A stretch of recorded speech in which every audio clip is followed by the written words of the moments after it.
It's the little things. Hey ladies, this is what I'm going to be talking about today, and thank you so much for coming back again to listen to me. I appreciate your support, my beautiful super soul sisters. Every day I say thank you. Thank you for following me, thank you for liking, thank you for sharing. I really appreciate it. So I wanted to chat today about is the little things in life, especially when the big stuff comes and kind of rattles your cage. Hey, you get that whole thing of, yet another thing that's pushing me into overwhelm. You might be struggling with work, you might be struggling with something at home or on a family level or on a friendship level. And it's like, what do you do, Vicky? Somebody was asking me that the other day. What do you do in those kind of times?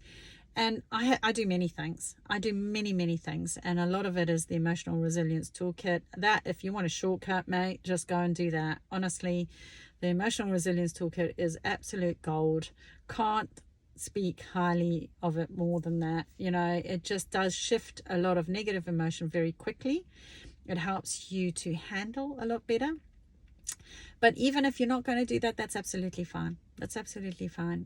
You'll do what you need to do when you're ready, and you'll do what you want to do when you're ready, won't you? So if you see value in that, then that's available. But one tactic that I can share with you today is appreciating the little things. It's like Eckhart Tolle talking about being fully present. Connecting with nature, and just there's a great exercise that I like to do, and I'm going to share it with you. So that helps you to be more present in the now and appreciate the little things. So when you're next out on a walk or you're out and about, it doesn't even have to be a walk. It can be doing anything. It could be that you're, at home in your kitchen making food if you're into food, or whatever it is, whatever your bag is, right? It might be exercise, I don't know. But what I like to do is if I'm overthinking stuff and I need to interrupt it and I just need to be fully in the now, I look at this exercise of pick 5. So it's the pick 5 exercise, okay? So it's your VAK, definitely, and it's your visual, auditory, and kinesthetic, so feeling, okay? So I go, right, pick 5 things that you can see that you wouldn't ordinarily see, okay? So I would actively look, like the other day, I saw this beautiful little buttercup, yellow buttercup, and I thought, oh wow, that's actually quite cute. Hardly any around, but there was just this one little tiny buttercup, and I thought, oh, that's kind of cool. Then I walked past and I saw a bird's nest that had blown out of the tree, and it was a complete bird's nest, and I was like, do you know what, that's amazing. That's what that is. It's like, how cool is that is fully intact, and that used to be a little house for all these birds and their eggs.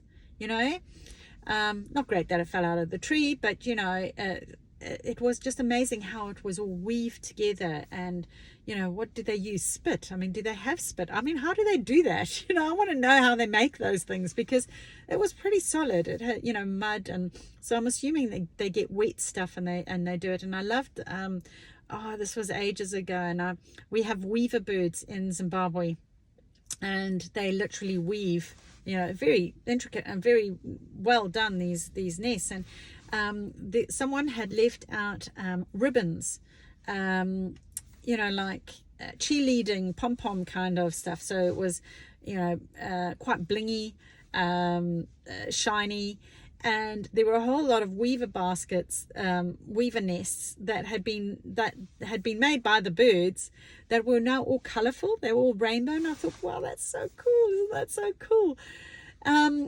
It could be like, for example, and I'll see if I can, I'll take a photo of this and put this in the Facebook group, the Vicky Jam Facebook group. And I think it's so amazing. It's like, I cut the top of beetroots off, where the leaves are, and I thought, I wonder if I stick that on a little plate with paper towel underneath, wet it, the paper towel, and put those on there. If those leaves would grow, like, what are the chances? Just the leaves, because you can actually, they're very high in vitamin C. They're very good for bitters, which is good for your liver, and you can put them in salads, right? And I thought, and you can also use them in stir fries. So I'll take a photo. You wouldn't believe. I mean, there's no root. I've eaten the beetroot. We had beetroot and fennel and goat's cheese salad. And so we ate these massive things, and I just kept the top. Well, these leaves are like this big now. It doesn't even have the jolly bulb on. I'm like, that's amazing. That is amazing. Isn't nature amazing? So I think we should start posting what something little is and something amazing that you can go, do you know what? Like, wow. Like the other day I was walking and it had been snowing. Now, do you know, what's his name? Emoto? The waterman. And he talks about the energy that, how our words affect and how we think affects the structure of water. So Emoto, what's his, he used to do cruises and talks about all of this. He's a Japanese guy. He's passed away now. Fascinating stuff. Effectively, where you look at, he was taking images under microscope of the different kind of molecular structures. When you use positive words, beautiful, like snow-like crystals, like that's what they look like. Angry words, all sharp and spiky and unpleasant, right?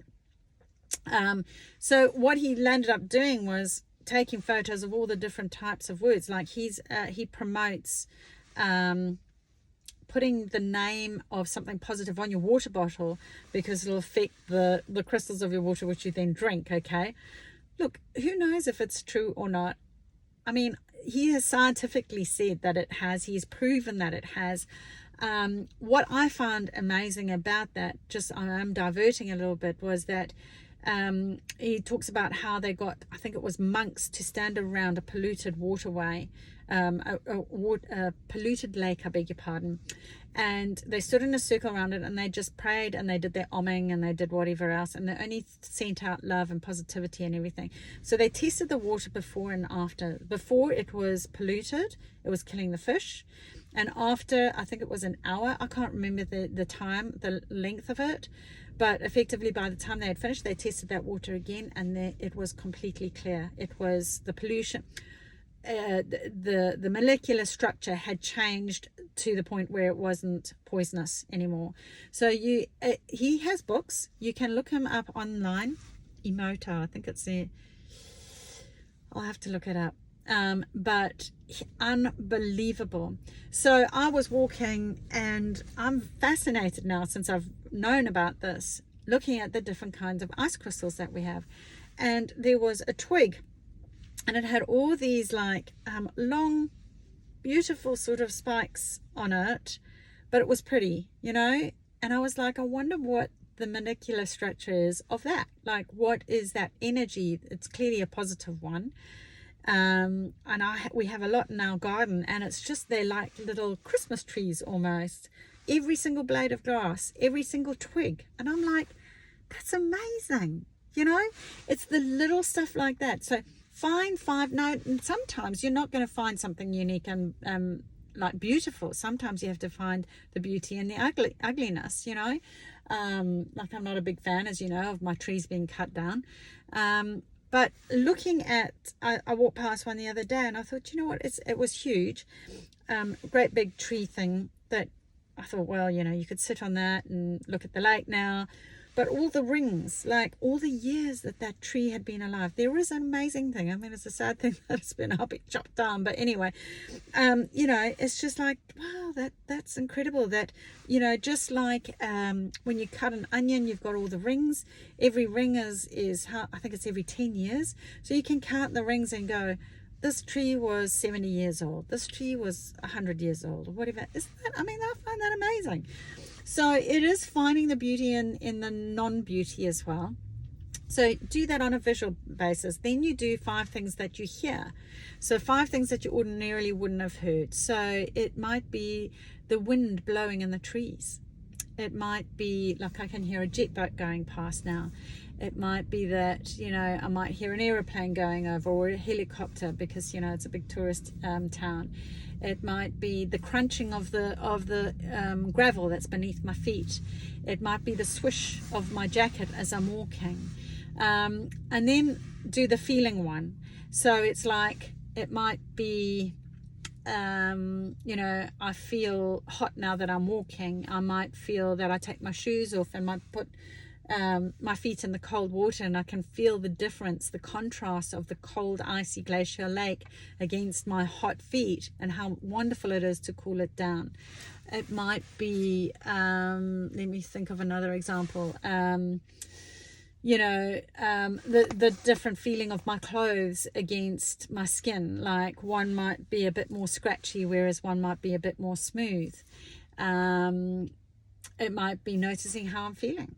It might be, you know, so that's all the feeling stuff. And then the auditory stuff will be, did I get that all muddled up? I did, didn't I? I just muddled that up, didn't I? So, sorry. Oh, I went off on a bit of track there, didn't I? Oh, God, joys of menopause, ladies, for those who haven't already got there. So basically, auditory, listen for things, birds, twittering in the trees, sounds. I can't believe I did that.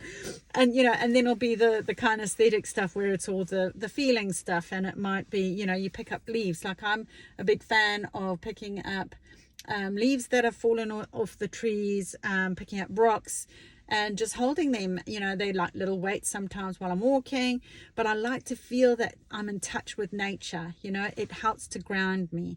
And so I love that sensation. It's like, oh, that's quite different. I quite like that.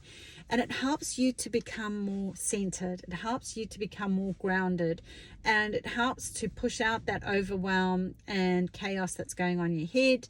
And you're just going to breathe, you know, just let it, you know. And you can also do taste and smell. So it might be, those ones I find a bit more challenging. I'm not, you know, inclined that way anyway, but it might be that, you know, the fresh smell after rain.